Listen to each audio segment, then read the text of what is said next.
Hey guys, welcome back to the channel. It's a beautiful Tuesday morning here, and honestly, I need about 5 more cups of coffee before I can fully function, but the B&B drama waits for no one.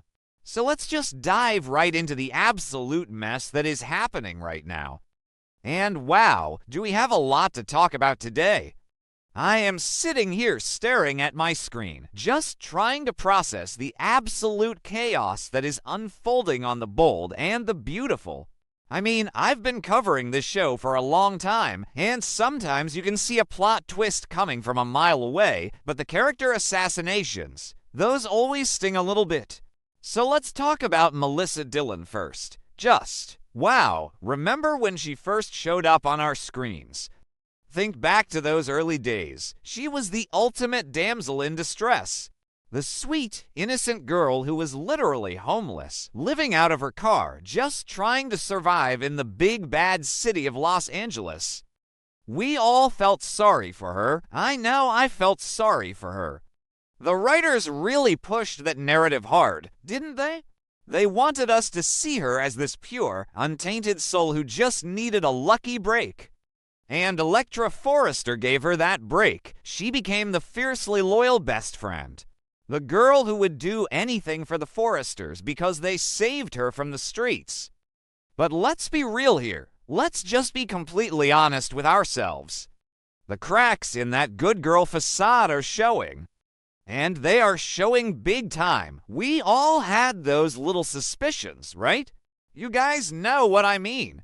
The whispers on social media, the comments section on every blog post, everyone wondering if Dillon might just be another gold digger rolling into town to snag a Spencer or a Forrester. It's a tale as old as time on this soap. And now, it feels like those rumors are 100% spot on. Her true colors are finally bleeding through, and it is not a pretty sight. Just look at her recent scenes at the bikini bar. She's been hanging out a lot with her co-worker, Jessica. And these conversations are incredibly revealing. They are just so telling about who Melissa Dillon really is behind closed doors. Jessica is basically acting as Dillon's personal hype woman, telling her that Elektra is an absolute fool for letting a catch like Will Spencer slip through her fingers. Jessica is actively encouraging Dillon to make a move on her former roommate's ex-boyfriend. And Dillon is soaking it all in. She's not defending her so-called best friend Elektra. No, she's laughing. She's agreeing. She is loving every single second of it. The arrogance is what really gets me. This is a girl who begged Elektra to be her best friend for months. She sucked up to the entire Forrester family to get her foot in the door at Forrester Creations. She played the grateful charity case to absolute perfection. And now she's joking to Jessica that she doesn't even care if she gets fired from Forrester Creations. What? Who says that? Someone who thinks they are about to secure the bag with a Spencer heir. That's who. She is acting so confident, almost cocky, like she already has Will wrapped around her little finger. It's a complete 180 from the insecure girl living in her car. It's so calculating. Think about her romantic timeline for a second. When she thought Will and Elektra were solid, when she thought they were back together and she had no chance, what did she do? She didn't hesitate to pivot right over to RJ Forrester. She spent that passionate night at RJ's new beach house, acting like he was the ultimate prize. She was all in on RJ because he was the available Forrester. But the second Will is single. The second Will is vulnerable and spiraling into a drunken depression over losing Elektra. Boom, she drops RJ and goes straight for Will. She followed him home from the bar, kissed him, slept on his couch, and then went right back to Bikini Bar to brag to Jessica about it. She is playing these guys like chess pieces on a board. Okay, maybe I'm being too harsh. Maybe she really does have genuine feelings for Will, but come on. The timing is just too convenient. It's manipulative. She is preying on a guy who is at his absolute lowest point, drowning his sorrows in alcohol because his heart is broken. That's not love. That's opportunism. But you know what? As much as Dylan is working my last nerve right now, we really need to talk about Electra Forrester. Because honestly, Electra is completely losing her mind. She is spiraling in a completely different way, and it is infuriating to watch. Electra is the one who dumped Will. Let's remember that fact. She ended things. She walked away. And why did she end things? Because of that disastrous fight at the bikini bar, the one where Will accidentally punched Eric Forrester in the face. Let's break that scene down again, because it makes my blood boil every time I think about it. Eric stepped in the middle of Will and RJ. Eric was actually the one instigating things, yelling at Will, telling him to stay away from Electra, acting like he owns her. And RJ. RJ was the one who aggressively grabbed Will's collar. RJ started the physical altercation. Will swung at RJ. RJ ducked like an absolute coward, and Eric caught the fist. It was an accident, a horrible, tragic accident. Yes, but an accident. Will didn't wake up that morning planning to assault an elderly man. But Electra, she didn't care about context. She didn't care about the truth. She looked at Will like he was a monster. She let her family, especially Ridge and Eric, dictate her life and her feelings. They told her Spencers and Forresters don't mix. They hammered that toxic family rivalry into her head until she believed it. So she threw her necklace at Will, packed her bags, and walked out of the beach house. So she dumped him. She made her choice. But here is the crazy, unhinged part. She expects Will to just sit around and pine for her forever. She doesn't want Will. She made that crystal clear when she rejected his desperate pleas for forgiveness. But she absolutely does not want anyone else to have him, especially not Melissa Dillon. When Electra found out about Dylan and Will, when Dylan boldly confessed to kissing him and sleeping on his couch, Electra went into a blinding fury. She slapped Dylan. She physically assaulted her employee and former friend, and then she threatened her job. She is using her position of power at Forrester Creations to punish a girl for pursuing a single man. It's not just possessive anymore, it's turning into a full-blown obsession.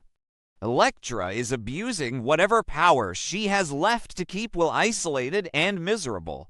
She wants him to suffer because she is suffering, even though she is the one who pulled the plug on their relationship. Honestly, it's giving me Major Thomas Forrester vibes. Remember when Thomas was obsessed with Hope Logan?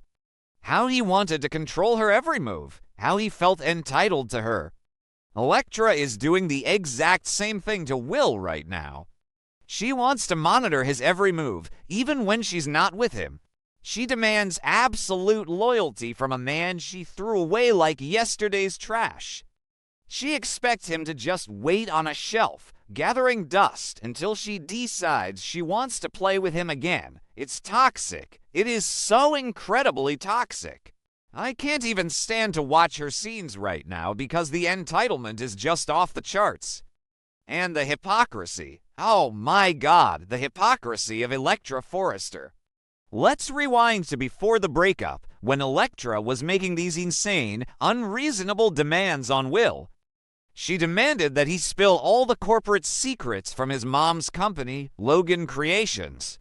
She wanted to know the identity of the mystery designer, which we all know turned out to be Hope Logan. She wanted the inside scoop on Shauna's rival jewelry line. She wanted to know about the hope for the future diamond. Will was forced into secrecy by Katie and Bill. It was business. It was literally his job to keep his mouth shut, but Electra took it personally. She acted like he was betraying their relationship by not betraying his own family's company. Yet, if the roles were reversed, do you really think Electra would betray Forrester Creations? Do you think she would spill Ridge or Steffi's corporate secrets to Will Spencer? Absolutely not. She would cite family loyalty in a heartbeat. But she expected Will to burn his family to the ground just to prove he loved her. She is being completely ridiculous about the business side of things. She let her Aunt Steffi and her grandfather Eric brainwash her into thinking Will is the enemy. And now she's acting like the victim while simultaneously trying to destroy Will's life. Will Spencer deserves so much better than this. He really, really does. Sure, he's got a temper. We all know that. Sure, he's currently drowning his sorrows in alcohol, wandering the streets, and making terrible decisions with Melissa Dillon. He is a mess right now. But he loved Elektra. He begged for her forgiveness. He tried to explain himself over and over again, and she treated him like garbage. Let's not forget that months ago, she didn't even believe him when he swore nothing happened with Dillon the first time. She has never truly trusted him. She let her family divide them. She let Ridge push her towards RJ instead of making her own choices as a grown, independent woman. She is letting the Forrester name dictate her heart, and it's pathetic. Will needs to run. He needs to run far, far away from Elektra Forrester and never look back. He needs to realize that he is dodging a massive bullet. I just hope he wakes up from this drunken stupor and realizes that he doesn't owe Elektra anything anymore. He is a free agent. He can date whoever he wants, even if it is a calculating opportunist like Dillon. At least Dillon actually wants to be with him, even if her motives are questionable. I don't know where the writers are taking this storyline. Maybe Will and Dillon will actually become a real power couple? Maybe Bill Spencer will back them just to spite the Forresters and cause more chaos. Bill already told Will not to feel guilty and that it's just business, so you know Bill is loving this. Or maybe Elektra's obsession will push her to do something completely unhinged. I wouldn't put it past her at this point.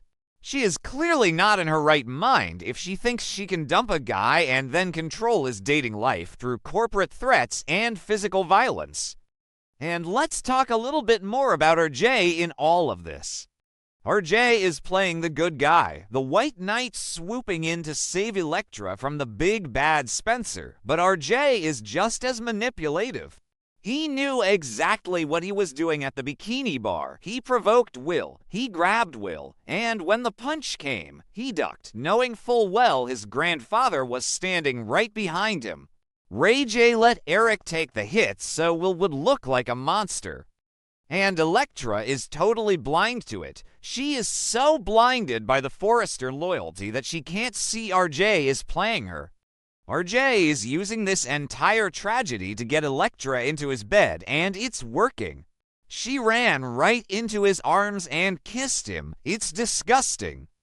So we have RJ manipulating the situation, Elektra acting like a possessive, obsessed hypocrite, and Dillon plotting her way to the top of the Spencer bank account. And Will is just stuck in the middle, taking the blame for everything. Honestly, I feel like Will is the only one who actually had pure intentions in all of this. He just wanted to be with the girl he loved, and he tried to balance his family's demands with his relationship, and it blew up in his face. I really need the writers to give Will a redemption arc that doesn't involve him crawling back to Elektra. Let him build something on his own. Let him take over Spencer Publications one day and show all of them what he's made of. But knowing this show, they will probably drag this out for another 6 months. Elektra will keep stalking Will and Dillon. Dillon will keep smirking and bragging to Jessica, and RJ will keep playing the innocent victim. It's exhausting. It really is, but I guess that's why we watch, right? We love the drama, even when it makes us want to throw our remotes at the television screen.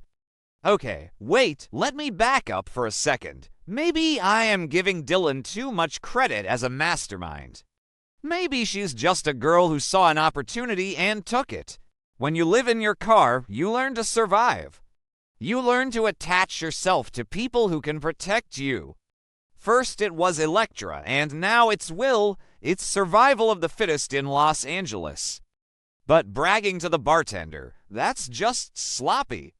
If you are going to be a gold digger, at least be a smart one.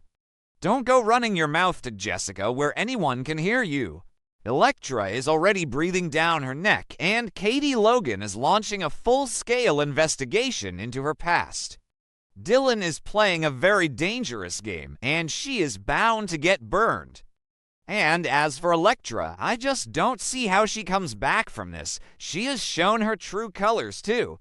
She is a Forrester through and through, which means she thinks she is better than everyone else.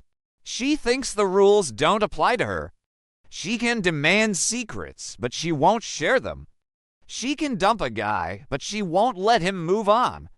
It is the exact same entitlement we have seen from Ridge and Steffy for years. The apple doesn't fall far from the tree, I guess. Anyway, I'm rambling again. I know I'm rambling. I'm just so tired of seeing Will get kicked while he's down, and Elektra acting like she's the innocent victim while holding all the strings and pulling them whenever she feels like it. It's exhausting to watch, but I can't look away. Let me know what you guys think in the comments. Am I totally off base here? Am I being too hard on Elektra? Do you think Dylan is a gold digger, or is she just a girl who knows what she wants? Do you think Elektra is losing it and turning into the next Thomas Forrester? Let's discuss, because I need to know I'm not the only one seeing this. Leave your thoughts below, and I will see you guys in the next video.